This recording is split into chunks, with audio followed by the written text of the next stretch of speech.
So here we have the Volkswagen Tiguan automatic on a 70 plate. I'm going to start off by showing you inside the boot, and then we'll hop in and run through some controls from there.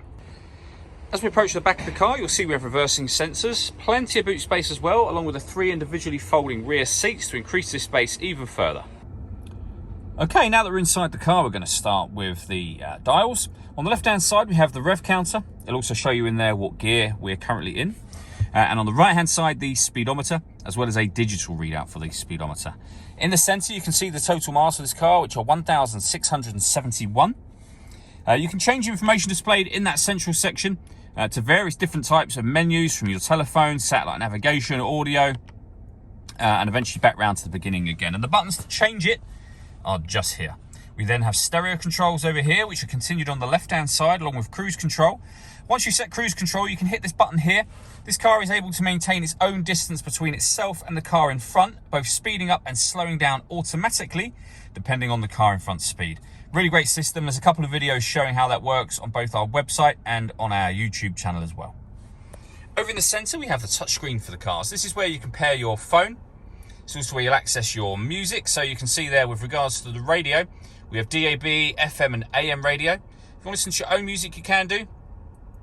Plenty of ways to listen to that, and they include Bluetooth audio, so you can stream your music wirelessly, as well as making and receiving phone calls as well. This car's also got satellite navigation. It's accessed up here. There's a full video showing how that works on our website and on our YouTube channel again.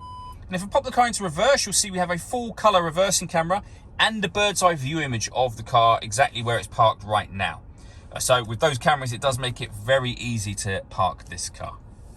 Working our way down, we have dual zone climate control. So you can adjust the passenger and driver temperature. You can increase and decrease the fan speed. You can determine what direction you'd like the air to be distributed in. When you're happy with those settings, that button turns your air conditioning off and back on again. Or you can hit auto. In doing so, the car will maintain those temperatures by taking full control of the fan speed for you. You can override that whenever you wish to. Underneath that, we have 2 USB inputs and your auxiliary input, as well as a 12-volt charging socket.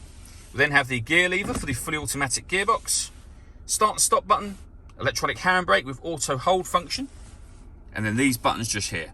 So firstly, this one will change the driving setup of the car. So you can put it into sport, individual, eco, or normal.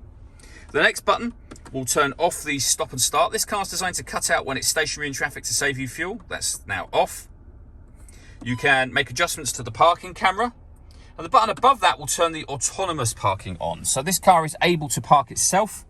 Again, we've done videos showing this working that you can find in the same places. The last thing I want to talk about is the panoramic glass roof. There's a button up here that will open the sun blind, first of all. Now you can leave it with just the sun blind open, and obviously that will let in a huge amount of extra light, as you can see. Or if you wish to, there's a separate button up here that will open this front section as a proper sliding sunroof. All that leaves me to say is thank you for taking the time to watch this video. If you'd like to come and see the car in person and have a test drive, please feel free to call any of our MJA sites. We'd love to hear from you soon.